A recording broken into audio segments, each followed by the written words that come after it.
इस अहम कॉन्फ्रेंस में उपस्थित अन्य महानुभाव, देवी और सज्जनों, देश के और सभी राज्यों के कानून मंत्रियों और सचिवों की ये अहम बैठक स्टैच्यू ऑफ यूनिटी की भव्यता के बीच हो रही है। आज जब देश आजादी का अमृत महोत्सव मना रहा है, तब लोकहित को लेकर सरदार पटेल की प्रेरणा हमें सही दिशा में भी ले जाएगी और हमें लक्ष्य तक पहुंचाएगी भी। साथियों, हर समाज में उस काल के अनुकूल न्याय व्यवस्था और विभिन्न प्रक्रियाएं, परंपराएं विकसित होती रही है। स्वस्थ समाज के लिए, आत्मविश्वास से भरे समाज के लिए, देश के विकास के लिए भरोसेमंद और त्वरित न्याय व्यवस्था बहुत ही आवश्यक है। जब न्याय मिलते हुए दिखता है तो संवैधानिक संस्थाओं के प्रति देशवासियों का भरोसा मजबूत होता है और जब न्याय मिलता है तो देश के सामान्य मानवी का आत्मविश्वास भी उतना ही बढ़ता है। इसलिए देश की कानून व्यवस्था को निरंतर बेहतर बनाने के लिए इस तरह के आयोजन बेहद अहम है। साथियों, भारत के समाज की विकास यात्रा हजारों वर्षों की है। तमाम चुनौतियों के बावजूद भारतीय समाज ने निरंतर प्रगति की है, निरंतरता बनाए रखी है। हमारे समाज में नैतिकता के प्रति आग्रह और सांस्कृतिक परंपराएं बहुत समृद्ध है। हमारे समाज की सबसे बड़ी विशेषता ये है कि वो प्रगति के पथ पर बढ़ते हुए खुद में आंतरिक सुधार भी करता चलता है। हमारा समाज अप्रासंगिक हो चुके कायदे, कानूनों, कुरीतियों, रिवाजों उसको हटा देता है, फेंक देता है। वरना हमने ये भी देखा है कि कोई भी परंपरा हो, जब वो रूढ़ी बन जाती है तो समाज पर वो एक बोझ बन जाती है और समाज इस बोझ के तले दब जाता है। इसलिए हर व्यवस्था में निरंतर सुधार एक अपरिहार्य आवश्यकता होती है। आपने सुना होगा, मैं अक्सर कहता हूं कि देश के लोगों को सरकार का अभाव भी नहीं लगना चाहिए और देश के लोगों को सरकार का दबाव भी महसूस नहीं होना चाहिए।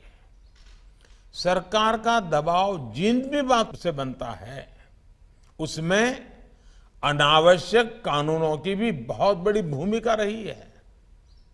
बीते 8 वर्षों में भारत के नागरिकों से सरकार का दबाव हटाने पर हमारा विशेष जोर रहा है।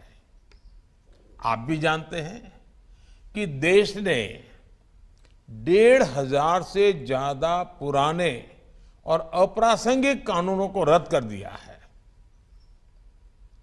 इनमें से अनेक कानून तो गुलामी के समय से चले आ रहे हैं। इनोवेशन और ईज ऑफ लिविंग के रास्ते से कानूनी अड़चनों को हटाने के लिए 32,000 से ज्यादा कंप्लायंसेस भी कम किए गए हैं। ये बदलाव जनता की सुविधा के लिए है और समय के हिसाब से भी बहुत जरूरी है। हम जानते हैं कि गुलामी के समय के कई पुराने कानून अब भी राज्यों में भी चल रहे हैं। आजादी के इस अमृत काल में गुलामी के समय से चली आ रहे कानूनों को समाप्त करके नए कानून आज की तारीख के हिसाब से बनाए जाना जरूरी है। मेरा आपसे आग्रह है कि इस कॉन्फ्रेंस में इस तरह के कानूनों की समाप्ति का रास्ता बनाने पर जरूर विचार होना चाहिए। इसके अलावा राज्यों के जो मौजूदा कानून है उनकी समीक्षा भी बहुत मददगार साबित होगी। इस समीक्षा के फोकस में ईज ऑफ लिविंग भी हो और ईज ऑफ जस्टिस भी हो। साथियों, न्याय में देरी एक ऐसा विषय है जो भारत के नागरिकों की सबसे बड़ी चुनौतियों में से एक है। हमारी न्यायपालिकाएं इस दिशा में काफी गंभीरता से काम कर रही है। अब अमृत काल में हमें मिलकर इस समस्या का समाधान करना होगा। बहुत सारे प्रयासों में एक विकल्प ऑल्टरनेट डिस्प्यूट रिजोल्यूशन का भी है, जिसे राज्य सरकार के स्तर पर बढ़ावा दिया जा सकता है। भारत के गांवों में इस तरह का मैकेनिज्म बहुत पहले से काम करता रहा है। वो अपना तरीका होगा, अपनी व्यवस्थाएं हो, लेकिन सोच यही है। हमें राज्यों में लोकल लेवल पर इस व्यवस्था को समझना होगा। इसे कैसे लीगल सिस्टम का हिस्सा बनाया जा सकता है, इस पर काम करना होगा। मुझे याद है जब मैं गुजरात का मुख्यमंत्री था तो हमने इवनिंग कोर्ट की शुरुआत की थी और देश में पहली इवनिंग कोर्ट की वहां शुरुआत हुई। इवनिंग कोर्ट्स में ज्यादातर ऐसे मामले आते थे जो धाराओं के लिहाज से बहुत कम गंभीर होते थे। लोग भी दिन भर अपना कामकाज निपट करके इन कोर्ट्स में आकर न्यायिक प्रक्रिया को पूरा करते थे। इससे उनका समय भी बचता था और मामले की सुनवाई भी तेजी से होती थी। इवनिंग कोर्ट्स की वजह से गुजरात में बीते वर्षों में 9 लाख से ज्यादा केसों को सुलझाया गया है। हमने देखा है कि देश में त्वरित न्याय का एक और माध्यम लोक अदालतें भी बनी हैं। कई राज्यों में इसे लेकर बहुत अच्छा काम भी हुआ है। लोक अदालतों के माध्यम से देश में बीते वर्षों में लाखों केसों को सुलझाया गया है। इनसे अदालतों का बोझ भी बहुत कम हुआ है और खास तौर पर गांव में रहने वाले लोगों को, गरीबों को न्याय मिलना भी बहुत आसान हुआ है। साथियों, आप में ज्यादा लोगों के पास संसदीय कार्य मंत्रालय का भी दायित्व होता है। यानी आप सभी कानून बनने की प्रक्रिया से भी काफी करीब से गुजरते हैं। मकसद कितना ही अच्छा हो, लेकिन अगर कानून में ही भ्रम होगा, स्पष्टता का अभाव होगा, तो इसका बहुत बड़ा खामियाजा भविष्य में सामान्य नागरिकों को उठाना पड़ता है। कानून की क्लिष्टता, उसकी भाषा ऐसी होती है और उसकी वजह से, कॉम्प्लेक्सिटी की वजह से सामान्य नागरिकों को बहुत सारा धन खर्च करके न्याय प्राप्त करने के लिए इधर उधर दौड़ना पड़ता है। इसलिए कानून जब सामान्य मानव की समझ में आता है, उसका प्रभाव ही कुछ और होता है।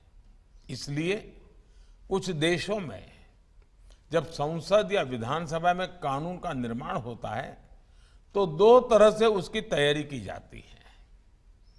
एक है कानून की परिभाषा में टेक्निकल शब्दों का उपयोग करते हुए उसकी विस्तृत व्याख्या करना, और दूसरा उस भाषा में कानून को लिखना और जो लोक भाषा में लिखना, उस देश के सामान्य मानवी को समझ आए उस रूप में लिखना, मूल कानून के स्पिरिट को ध्यान में रखते हुए लिखना। इसलिए कानून बनाते समय हमारा फोकस होना चाहिए कि गरीब से गरीब भी नए बनने वाले कानून को अच्छी तरह समझ पाए। कुछ देशों में ऐसा भी प्रावधान होता है कि कानून के निर्माण के समय ही ये तय कर दिया जाता है कि वो कानून कब तक प्रभावी रहेगा। यानी एक तरह से कानून के निर्माण के समय ही उसकी उम्र, उसके एक्सपायरी डेट तय कर दी जाती है। कानून 5 साल के लिए है, ये कानून 10 साल के लिए है, तय कर लिया जाता है। जब वो तारीख आती है तो उस कानून की नई परिस्थितियों में फिर से समीक्षा होती है। भारत में भी हमें इसी भावना को लेकर आगे बढ़ना है। ईज ऑफ जस्टिस के लिए कानूनी व्यवस्था में स्थानीय भाषा की भी बहुत बड़ी भूमिका है। मैं हमारी न्यायपालिका के सामने भी इस विषय को लगातार उठाता रहा हूं। इस दिशा में देश कई बड़े प्रयास भी कर रहा है। किसी भी नागरिक के लिए कानून की भाषा बाधा न बने, हर राज्य इसके लिए भी काम करे, इसके लिए हमें लॉजिस्टिक्स और इंफ्रास्ट्रक्चर का सपोर्ट भी चाहिए होगा। और युवाओं के लिए मातृभाषा में एकेडमिक इकोसिस्टम भी बनाना होगा। लॉ से जुड़े कोर्सेज मातृभाषा में हो, हमारे कानून सहज सरल भाषा में लिखे जाएं, हाई कोर्ट्स और सुप्रीम कोर्ट के महत्वपूर्ण केसेस की डिजिटल लाइब्रेरी स्थानीय भाषा में हो, इसके लिए हमें काम करना होगा। इससे सामान्य मानवी में कानून को लेकर जानकारी भी बढ़ेगी और भारी भरकम कानूनी शब्दों का डर भी कम होगा। साथियों, जब न्याय व्यवस्था समाज के साथ साथ विस्तार लेती है, आधुनिकता को अंगीकार करने की स्वाभाविक प्रवृत्ति उसमें होती ही है, तो समाज में जो बदलाव आते हैं वो न्याय व्यवस्था में भी दिखते हैं। टेक्नोलॉजी किस तरह से आज न्याय व्यवस्था का भी अभिन्न अंग बन गई है, इसे हमने कोरोना काल में भी देखा है। आज देश में ई कोर्ट्स मिशन तेजी से आगे बढ़ रहा है। वर्चुअल हियरिंग और वर्चुअल पेशी जैसी व्यवस्थाएं अब हमारे लीगल सिस्टम का हिस्सा बन रही है। इसके अलावा केस की ई फाइलिंग को भी बढ़ावा दिया जा रहा है। अब देश में 5G के आने से इन व्यवस्थाओं में और भी तेजी आएगी और बहुत बड़े बदलाव इसके कारण अंतर्निहित है, होने ही वाले हैं। इसलिए हर एक राज्य को इसे ध्यान में रखते हुए अपनी व्यवस्थाओं को अपडेट और अपग्रेड करना ही पड़ेगा। हमारी लीगल एजुकेशन को टेक्नोलॉजी के हिसाब से तैयार करना भी हमारी एक महत्वपूर्ण लक्ष्य होना चाहिए। साथियों, समर्थ राष्ट्र और समृद्ध समाज के लिए संवेदनशील न्याय व्यवस्था एक अनिवार्य शर्त होती है। इसलिए मैंने हाई कोर्ट के मुख्य न्यायाधीशों की संयुक्त बैठक में अंडर ट्रायल्स का विषय उठाया था। मेरा आप सबसे आग्रह है कि केसों के स्पीडी ट्रायल के लिए राज्य सरकार द्वारा जो कुछ किया जा सकता है वो जरूर करें। विचाराधीन कैदियों को लेकर भी राज्य सरकारें पूरे मानवीय दृष्टिकोण के साथ काम करें ताकि हमारी न्याय व्यवस्था एक मानवीय आदर्श के साथ आगे बढ़े। साथियों, हमारे देश की न्याय व्यवस्था के लिए संविधान ही सुप्रीम है। इसी संविधान की कोख से न्यायपालिका, विधायिका और कार्यपालिका तीनों का ही जन्म हुआ है। सरकार हो, संसद हो, हमारी अदालतें हो, ये तीनों एक तरह से एक ही मां संविधान रूपी माता की संतान है। इसलिए कार्य भिन्न होने के बावजूद अगर हम संविधान की भावना को देखें तो वाद विवाद के लिए, एक दूसरे से होड़ के लिए कोई गुंजाइश नहीं रहती। एक मां की संतान की तरह ही तीनों को मां भारती की सेवा कर रही है। तीनों को मिलकर 21वीं सदी में भारत को नई ऊंचाई पर ले जाना है। मुझे उम्मीद है कि इस कॉन्फ्रेंस में जो मंथन होगा उससे देश के लिए लीगल रिफॉर्म्स का अमृत जरूर निकलेगा। आप सबसे मेरा आग्रह है कि समय निकाल करके स्टैच्यू ऑफ यूनिटी और उसका पूरे परिसर में जो विस्तार और विकास हुआ है उसको आप जरूर देखें। देश बहुत तेजी से आगे बढ़ने के लिए अब तैयार है। आपके पास जो भी जिम्मेवारी है उसको आप बखूबी निभाएं, यही मेरी आपको शुभकामनाएं हैं। बहुत बहुत धन्यवाद।